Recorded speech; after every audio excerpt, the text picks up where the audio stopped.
I can see the stars align, dance around the moon every night. And now my eyes are open wide, and the sky has never looked so bright. And I don't need to see the road to believe,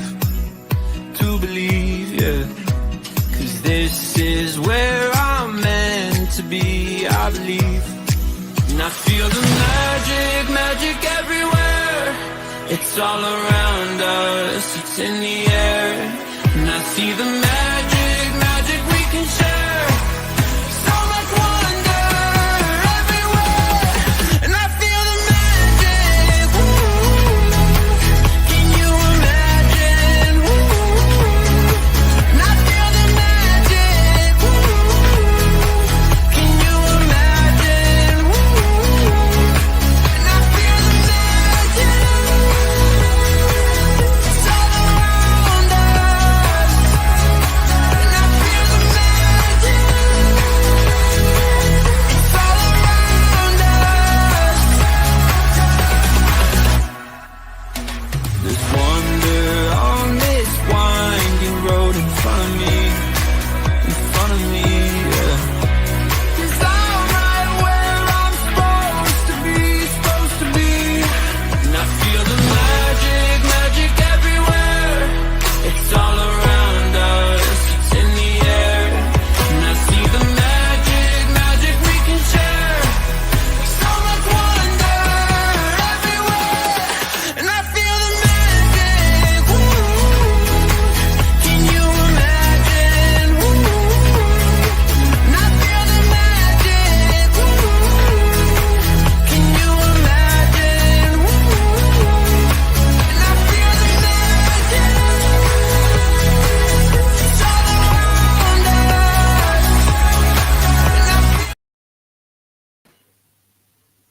Who's dancing? Who's singing? Good evening, Jackie. Hi, Mandy. Hi, Tanya. Hi, Karen and Lisa. And to everyone else that comes in to listen, watch, whether you say hello or not, we say a very good evening to you. And to those who come back, who don't join us live, but come back on later, good on you, Jackie. We say good evening to you, and at whatever time of the day you decide to have a look at tonight's session of Soul and Beyond. Hello to everyone that is new here. My name's Gwenda. I am your host, a mystic, a healer. Yeah, I do say that word healer, and I'll come back to that. A prophetic visionary, a channel, messenger between the heavens, between the realms, a seer, oh my gosh, goes on, you know. And then there's the certifications of this world, because after all, God doesn't give certifications. Yeah. So, mind you, when I wanted to be registered as a recognized spiritual mentor, I had to jump through curly hoops to prove, you know, and I felt like writing to them and saying, well, actually, God doesn't give certificates, so how can you prove anything?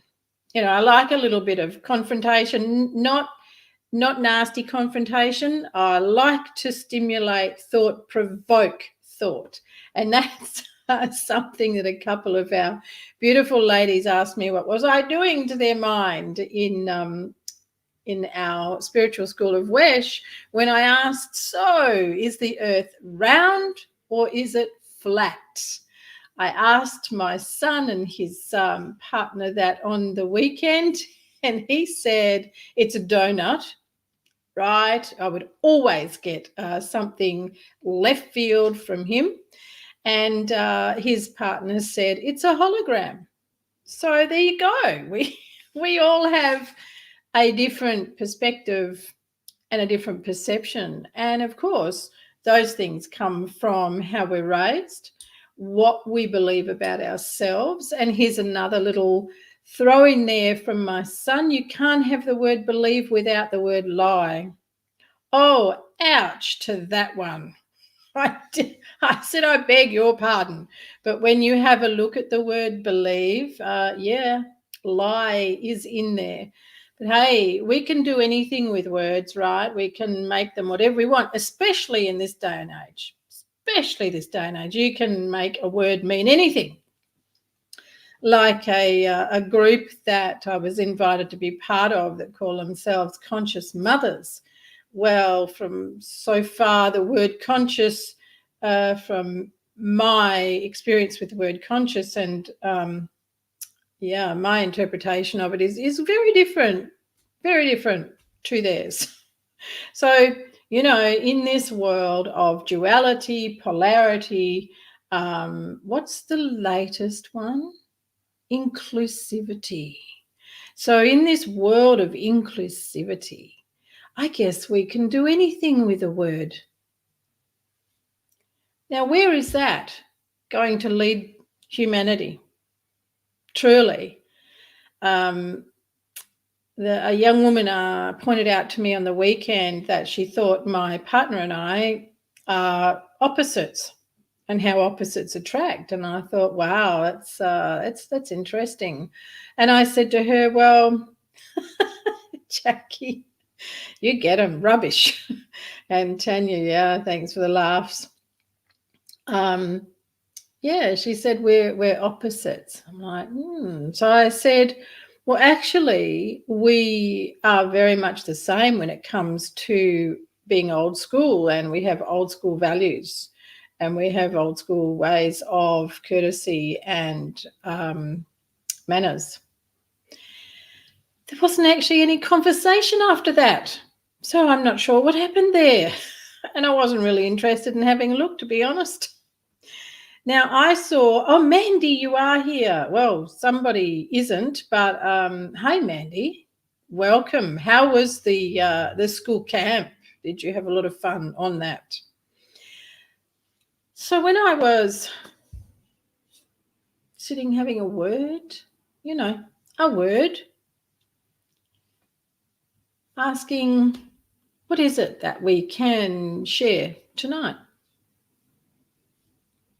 Hey, there you are. Hi, Mandy. Yeah, I will too. And what came through, I was like, wow, that's really cool. Divine timing. How many of you believe in divine timing? Faith over fear. Oh, maybe I shouldn't tell you what all the topics are that they brought through. Rats, too late. But what I'm going to start with is camp was epic and very soggy. Yeah, I bet it was, Manny, but that's great. That's terrific, love. Glad you enjoyed it, and your boy too. Quite a number of times when I've been driving at night, a vehicle has come up behind me and I've thought, turn your high beam down, you who ignoramus, you, blinding me. Remember our words, our thoughts? You're blinding me, but I literally couldn't see. I couldn't see out the front of my windscreen with these lights blaring through the back. And then I found I would get agitated. Agitated because I couldn't see, and agitated because I felt it was dangerous. Well, go Tanya. I went to an event last week, and I was talking to a gentleman there, and he was telling me about a condition that his daughter has. I can't remember the name of the condition because, I don't get wangled up in those titles. But I am going to go and look it up. I might have to find him again. I'm going to go and look it up so that I can write a blog about it. Because when I was talking to him, I asked him about his daughter's ability to see when she was a little child. He and his wife were telling me that she was like me, but not anymore. And I said, oh, that's a shame. Yes, ignoramus. Tanya. And they weren't too sure whether it was a shame or not. And I'll explain a bit more of that. A little bit of hypocrisy, really. So, talking about what their daughter could see when she was young, and she talked about there being monsters. And I said to him, yeah, that's a fact. As a seer myself all my life, there are monsters. And yet there are so many people in this new age, spiritual, whatever, who say there is no such thing as demons, no such thing as the dark side. That's just a part of you. No such thing as monsters, all that sort of thing. And that's rubbish. So talking to them about their daughter, and then I asked, why doesn't she use her gift ability? And they were both like, oh, a gift. They didn't think so. But then they told me about this condition that she's developed or has, and that the father has it too. And I said, so where did your daughter get her gift from? Has it come down through the family line, as it often does? And he said, my father used to talk about these things, and his whole face and his energy changed. And it wasn't a positive. And he said, yeah, he used to talk about stuff like that, but, didn't really believe him. And then he said a couple of things about himself. And I said, oh, so it's actually come down through your family line from your father's side. And he wasn't too keen on that. But what he was keen to talk about was this condition and what causes this condition. So as he explained what's happened with his daughter's eyesight and what happens to him, and the aggression, the immediate mood change to irritation, agitation, outbursts of anger, all from these damn lights, these new lights on the cars. Now, I'm pretty sure they're called LED lights, but they're really, really bright white. So when I was preparing for you tonight, and this came up as one of the things to talk about, I'm like, really? The lights on the cars? What I'm going to talk about how they irritate me. But no, you ready for this? What I got is those lights are deliberate. And what are they deliberate for? To cause impact on your ability to be able to use your third eye. Oh, can you imagine my surprise as I wrote that down? Because I was asking, what do you want to talk about, these lights? And that's what came through. They affect the third eye, distort the receptivity of your high frequency. Now, if any of you follow or have read anything of Dr. Joe Dispenza or listened to any of his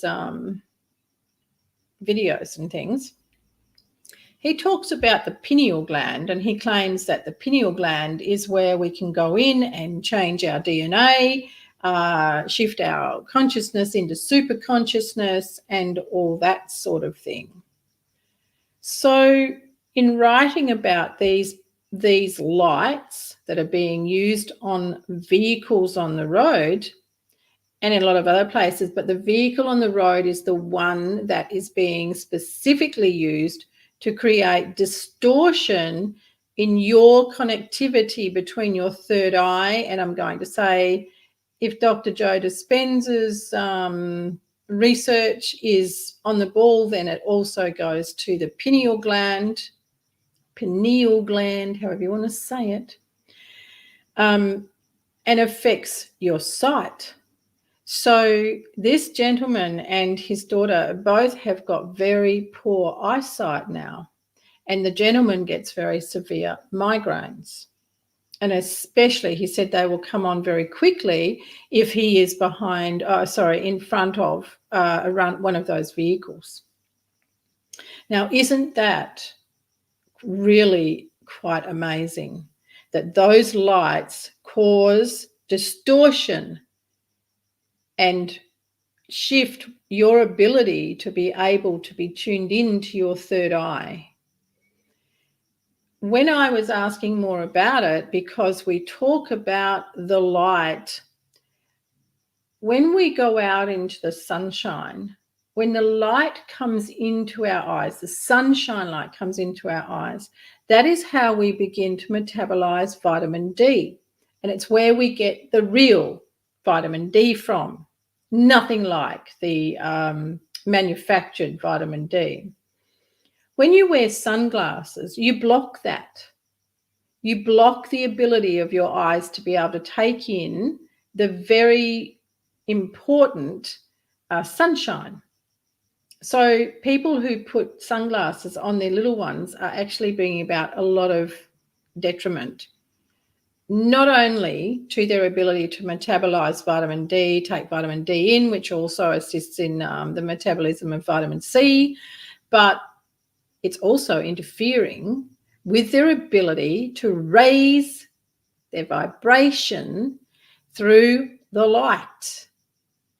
So now we have these vehicles, and it's been deliberately constructed so that your ability to take in and use the light of the God consciousness to expand your consciousness is distorted.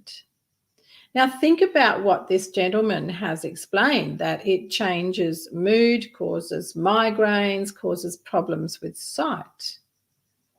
It is very interesting. What can you do? Move out of the way of those vehicles. And if you are purchasing a new vehicle, do your darndest to have different globes, bulbs, whatever, in them, or find a vehicle that doesn't have them. Karen's saying, yep, they're in every house. Government politely gave them out for free. But Karen goes and gets the halogen ones. That's right. Now, isn't it funny the government gave them out for free? Well, who would have thought? Now, stop that, Gwenda, getting facetious. So, yes, they can be in every house, but you don't get the glare from them directly in your eyes like you do with the dark of night around you and that light coming through behind you and reflecting back, or as a vehicle is coming towards you. See, it's different, and it triggers the optic nerve and everything in the eye differently. So there's something really interesting. Now, I said the conversation with the gentleman was a bit funny. Free zoo tickets. Why is that, Mandy? Why are they giving free zoo tickets? Is there a virus going around at the zoo? Oh, so I must remember where I am. Free swimming lessons. Wow, gee, they'd be giving out free bags of candy. Oh, they already do. It's just dressed as something else. So in talking to this gentleman and his wife, I had been talking to his wife previous to that event, and she wanted to know more about the work that I do, what I'm all about.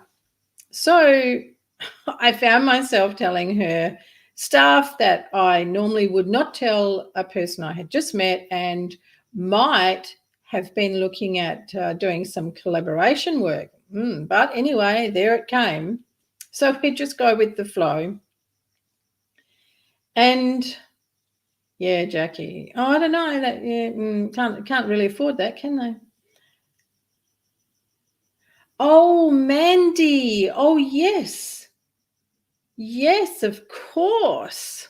Well, more fool the people that do that. And I'm just going to segue in there and say they're also doing that with parking. So all around the place, you are now forced to use an app Same thing. The more people say no, the better things will be. So, yes, Mandy.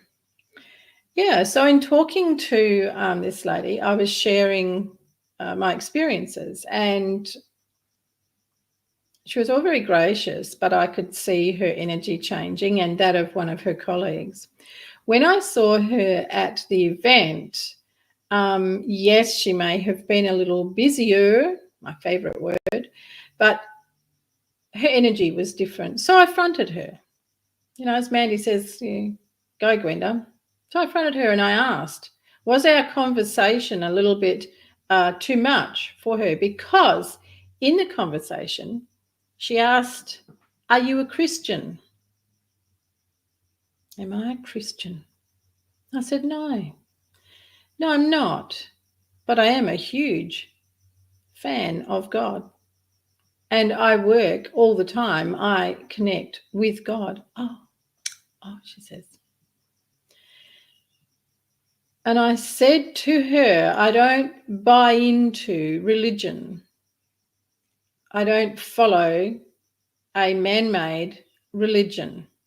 So then she told me how their place was a church-led, not-for-profit organisation. Well, you know, I'll just change feet. I'm very good at that.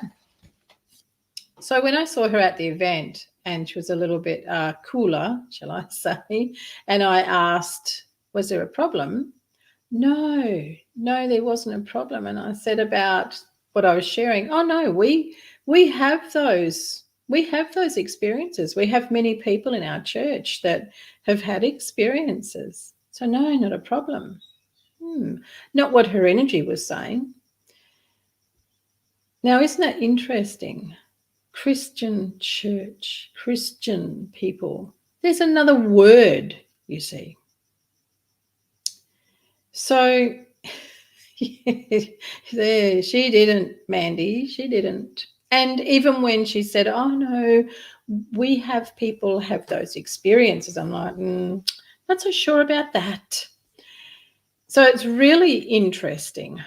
And I will always stand my ground for what I know to be my truth. And that's what I said to her. So that was that little conversation. Now, this one, the topic that came through, faith over fear. For everyone who has worked with me, is working with me, is in the spiritual school of wisdom, enlightenment, self-healing, you know my stand on faith and how when there's no faith, there's fear. But what I have found really interesting, and without seeming like I am picking on religion, over the years, I have had such a lot of Roman Catholic people come to me, which, you know, defies logic, defies their teachings of the church. And after all, they're the ones that used to do the Spanish Inquisition and burned us at the stake and drowned us and tortured us. You know, that was the RCs. So it's intriguing to me to have so many of them come to me for guidance and for healing. But do you know that the most common thing I find with them is their lack of faith, their lack of not being fearful to die. So when I was asking, okay, so we're doing faith over fear, I asked, how does fear show up? Let's share with people, how does fear show up? Anxiety, overwhelm, migraines, inflammation, disease. I went, ooh, that's a really interesting list. especially anxiety and migraines. Now, as a practitioner, holistic practitioner, I can lead you to find the cause of a disease, an illness, a pain. There is always an emotional link to any disturbance in the body where the body is not able to function fully, or there is pain that can't be explained. All things can be explained. But isn't that interesting that the other premise behind these things is fear? Now, where fear resides, love cannot. Where fear resides, healing cannot. Where fear resides, faith cannot. So many people tell me, oh, I have faith, I believe, I trust. That doesn't really come out very well. You trust what? Well, I trust in faith, and they grapple with their words. I learned a long time ago, yes, Lisa, I learned a long time ago that behind anger is love. And that took a while to really, go, how do I express that? How do I explain that? Because if you're really angry with someone, how can you say there's love behind that? If you're really angry with the government, how do I find love in that? That's not really what they're talking about. When you are angry with the outcome of something, when you're angry when you're driving on the road, it is because there is love not being met in your life somewhere. And most often, you are not meeting love within yourself. So what other people project to you illuminates your lack of self-love. Now I'm going to say, some of you might need to, or people come back and watch this again because it's a bit to digest. And it would be a good idea to really come back and visit that again. So when you get into a road rage, that is anger, but are you really angry at that person in front of you, or are you angry at yourself because you didn't leave for your destination? You didn't give yourself ample time. You're going to arrive to a special party and you're late, and you get angry on the way and you berate your partner. What is it you're really angry about? You're angry with yourself because you love the person you're going to and you're really glad they love you and have got you in your life. But now you've let both yourself and them down. So there's love behind that anger.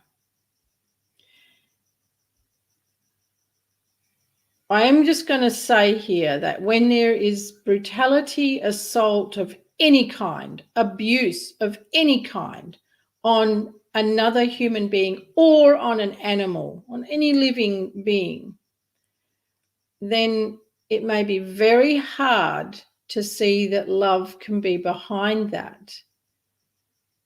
But there is lack of love, severe lack of love, lack of place, lack of being able to feel their place. I am not condoning, not for 1 minute, any kind of abuse, cruelty, whatsoever.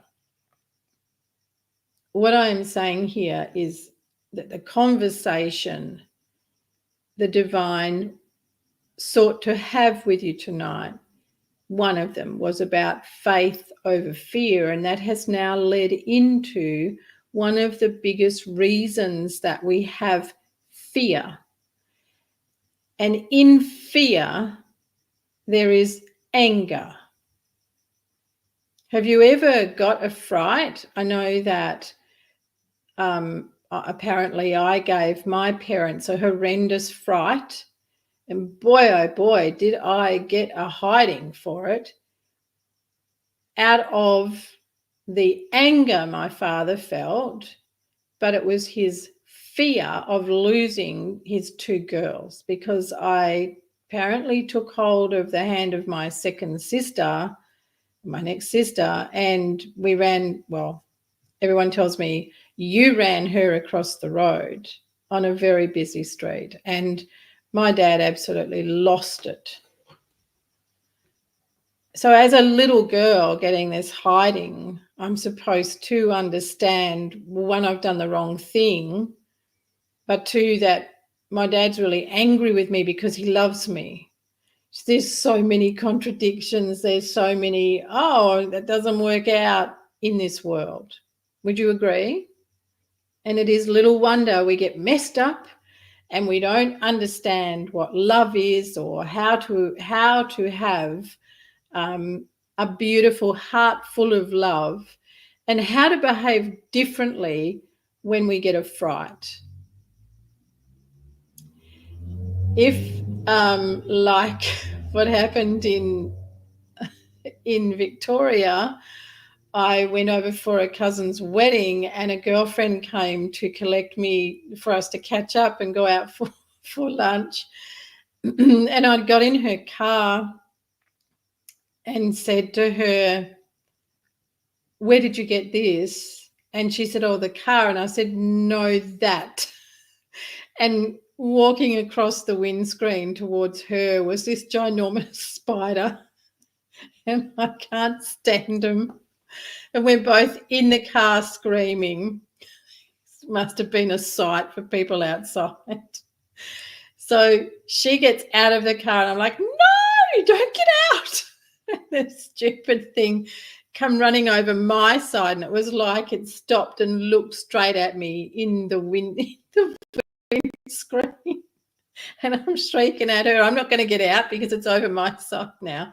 So she gets a branch and she's trying to coax it off, and instead it goes down into the vents. Well, then I'm out of the car then, and I wouldn't get back in. There was no love behind that. That was just downright scary. So when I'm talking to you about love being behind fear, can you see what that means? And anger has love behind it most often. No, it was not fun, Jackie. It was terrible. And fortunately, it hadn't come right into the vents in the car. It was making its way there when she found it and was getting it out. Oh, gosh. But we laughed our heads off all the way to lunch with how stupid we must have looked being in a car screaming with a spider on the outside of the car. So fear over faith. So many people tell me they have faith and yet they live in fear. It's not possible. It's like the beautiful saying I shared with you last week or the week before about not being able to hold both in your mouth at once. It's the same, but this is on a bigger scale. So when you look at people that have constant migraines and then they want to tell me they have fear, or people come for a healing, but they're so fearful of more pain, of being diagnosed with another level of cancer or another level of whatever it is. The healing can't take place when there is fear. We can't transform anything when there is fear. We can't create abundance. We can't say in one hand that, yeah, we want a life of abundance and we want to have abundant love or abundant harmony, abundant happiness, abundant peace, abundant money, when there's fear. Fear comes with a sense of lack. So really have a look at the things you say that you have faith about. And do you go for healing? Have you been for healing? Have you been for guidance? Is there something in your life that you want to change, but you've got this fear, even anger, anxiety, migraines, overwhelm running you? Really, really start to look into having full faith. Use practices that are going to put you into alignment with your divine self and with the divine. What are those practices? Well, guess what? I'm going to start with something different. Have a look at how much sugar, movies, TV, junk magazines, yes, Women's Day, Women's Weekly are junk magazines. How much time you spend talking about other people or listening to someone else talk about other people and getting sucked into their dramas with oohs and ahs. Start to have a look how much sugar, how much coffee, even how much alcohol, how many cigarettes. Because every one of those rob you of your connectivity with your divine self. They also rob you of being able to change your DNA, because you can only change your DNA on a high frequency through love and being able to transform different experiences, hardship experiences, painful experiences that have come into your life. Transform them, transcend them into love. That's how you change your DNA. But if there is any hint of fear, doubt, then it's not going to happen.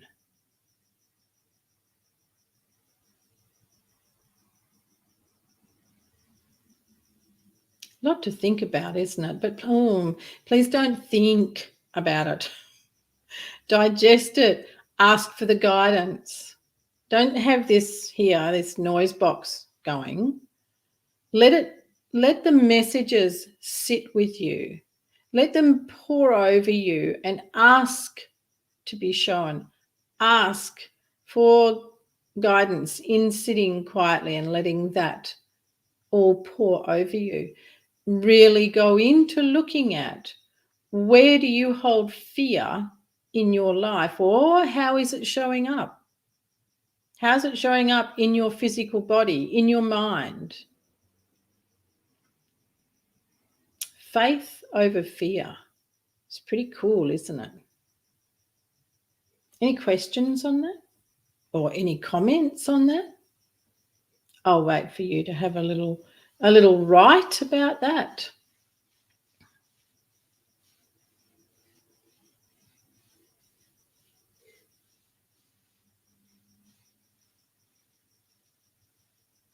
Good stuff, Tanya, good stuff.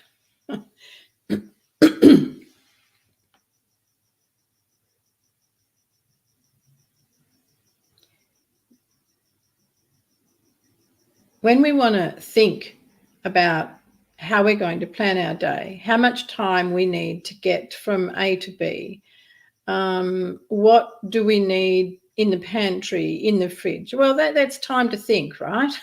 And that's where this U-Butte brain comes in very handy.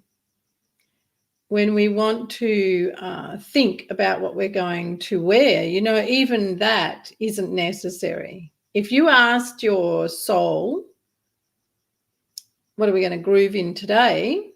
And just let yourself go and choose in the wardrobe, you would actually find that you will dress according to the energy that is required or the chakra that is wanting to balance itself more in that day.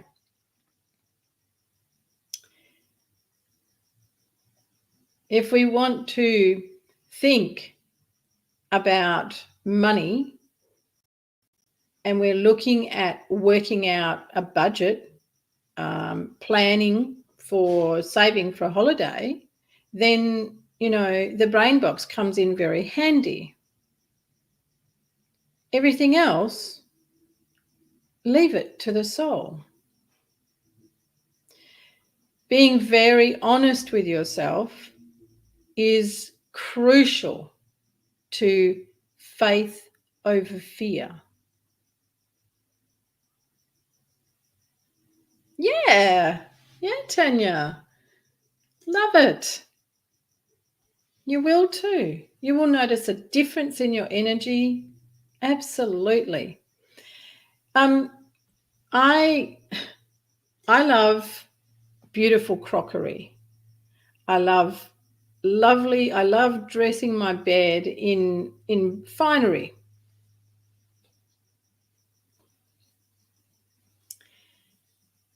So your bedroom is another place where you can invite your soul to dress it. And you'll find that if you do that, you'll sleep incredibly different. You'll feel better. Try it. See what happens. Now, last but by no means least, and please do keep writing if you have some comments.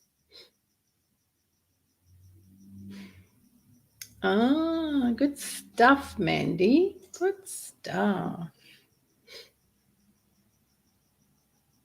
Fear, it's crippling. It's crippling on the soul. It's crippling all over the joint. Crippling to healing. And certainly crippling to you being able to be in divine union.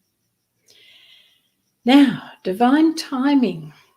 Oh my gosh. Another phrase that's used, everything is in divine timing, and even down to someone passing away, well, it was divine timing, and people get jacked with that, right? There are circumstances where people get angry, fearful around divine timing, agitated, all of that. If someone said to another person that had just been diagnosed with something awful, and the doctors had said, well, sorry, we can't do much for you, you've got X amount of time left. And someone turned to them and said, oh, well, there's divine timing in that. How do you reckon that would be received? It sure is, Tanya, but a lot of people do it. And it can sneak up with them without them even being aware. And that's why I loved what came through. How does fear show up? Anxiety, migraines, inflammation, overwhelm, aggression, depression. It's incredible. Faith over fear. Do that little exercise of looking at where you have fear showing up in your body, because your body is an incredible messenger. So, divine timing. Is there such a thing? Yeah, there sure is. Can it apply to a diagnosis, for want of a better word? Yeah. Can it apply to a passing of someone from this world to the next? Yeah. Surely can. But would it be well received if under those circumstances some well-meaning soul said, oh, well, divine timing for you? Well, I don't think it would be. Some of you know the story of my encounter with an angel in Singapore many years ago. It would have to be easily 2.5 decades ago. And it's a story I love to share. Why?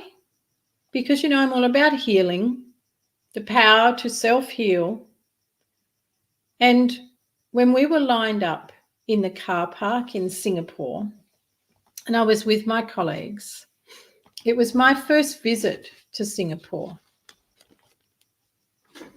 And it astounded me that people lined up for such a long way to get out of a car park. I'd never seen anything like it. We don't have that here. Also, the sea of blue-black hair that was pretty much male, female, all the same. Males all the same, females all the same in style. And I was intrigued. So I was gazing at this line of just so many people and behind us. And we stood out like a sore thumb. One, because we were all so different, our style of dress, our skin colour, hairstyle, everything. And then all of a sudden, way down the line, this shock of blonde hair.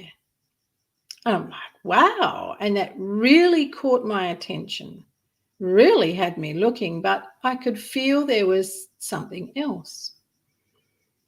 And when you feel like someone's looking at you, you're aware. Well, most people are aware, and you'll turn to look. Well, I had been staring, I was fixated on this beautiful blonde hair.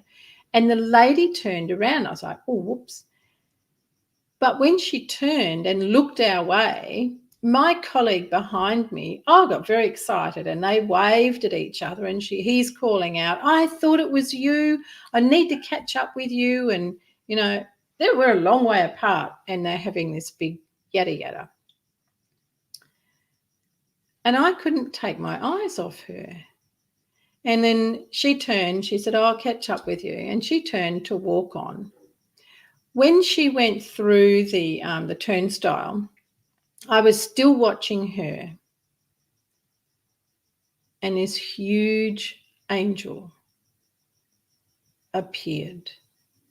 And it appeared to have its massive wing around her.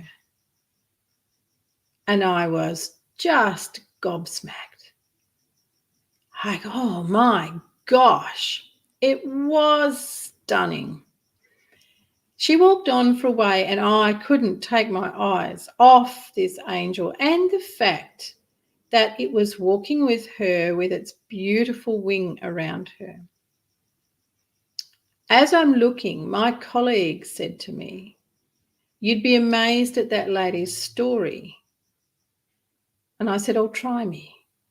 And he said, she travels the world telling people how they can heal from cancer because she has had almost every cancer known, and the doctors can't believe that she's still alive. And when I looked, I just went, well, I can. And he said, you might like to talk to her. And I said, I would love to meet her. She walked on a little bit more, and then she paused. And when she paused this time, the angel turned and looked straight at me and indicated like a gentle bow. Oh my gosh, my heart was exploding. Oh, so deeply humbling. So as I say, that was about 25, maybe even 27 years ago. Well, on Saturday night, I went to an event and I crewed for the event, meaning I helped with setup and different things for the night. And it was for speakers. And this lady got up on the stage and she started talking about her life in Singapore and how she got this news that she had a tumor the size of a big lemon in her uterus. And she said she was laying on her floor in her Singapore unit thinking, that can't be right. It must be a mistake. And she talked about her journey with having that removed, which also took away her uterus, so was never going to have children. She said she was 32 at the time. And then she talked more about another cancer coming back and another. Anyway, listen to her story. And then there was another speaker, and then they had the break. And all of a sudden, I thought, no. So as she came walking down the aisle, I stepped out in front of her and I said, can I talk to you for a minute? When were you in Singapore? And she rattled off the years that she was in Singapore. And I'm just like, oh. And she said, oh, were you there? And I said, well, I have a story to tell you. So I shared the story with her. And when I got to the part about this lady and my colleague recognizing each other and singing out talking, she couldn't breathe properly because she was getting emotional. And she said, oh, I've got goosebumps everywhere. I said, oh, I'm not finished. So I went on to tell her the rest of the story and we both cried. As I took her in my arms and said, I can't believe it. It was you. It was you all those years ago. And I had asked, I had said, I want to meet that lady. 25, 27 years on, and here we are. It was a very emotional time for both of us. And she's actually sick again. And the reason I had to meet her the other night, I had actually met her before, but the reason I had to be there on Saturday night was to share that story, but to tell her, you are going to be okay. And she said, I've just had some news that, I've got something going on. And I said, yes, but you are going to be okay. And she got upset. She said she'd had enough of this struggle because she's had many and they haven't been easy. And I felt that angel again. I didn't see them, but I felt them. And I said to her, remember who holds you. And she said, oh, I have a good relationship with God. I'm really there with God. I can't say that word to everyone, but I do. And I said, yes, you do. And as you go down this next pathway, remember who holds you, who has you in their wing, and you will be fine. I was blown away, absolutely blown away. I asked all those years ago, And now I get this is divine timing. You know, I have had so many experiences, visitations, encounters, and to be able to be the messenger, the bridge between the other realms, between heaven and earth, is deeply humbling, deeply. It's incredible. And sometimes it's downright heartbreaking. Sometimes there are things I cannot tell, I cannot say. So this time, all these years on, the way that I am now in the public arena with my work, you see, back then I wasn't. Back then I was behind closed doors only. And I worked in hospitality, in corporate marketing. But I'm now fully into the real work and the realness of who I am. So now was the time, because she also has continued her path of helping others know that they can heal. So we talk the same language now. And she needed to hear that she's going to be okay. Wasn't that incredible?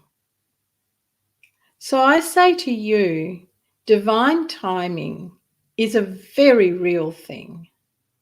And when we learn to get out of our own way and let things flow, let yourself be guided by that divine union, by the divinity, oh my gosh, the magic that happens.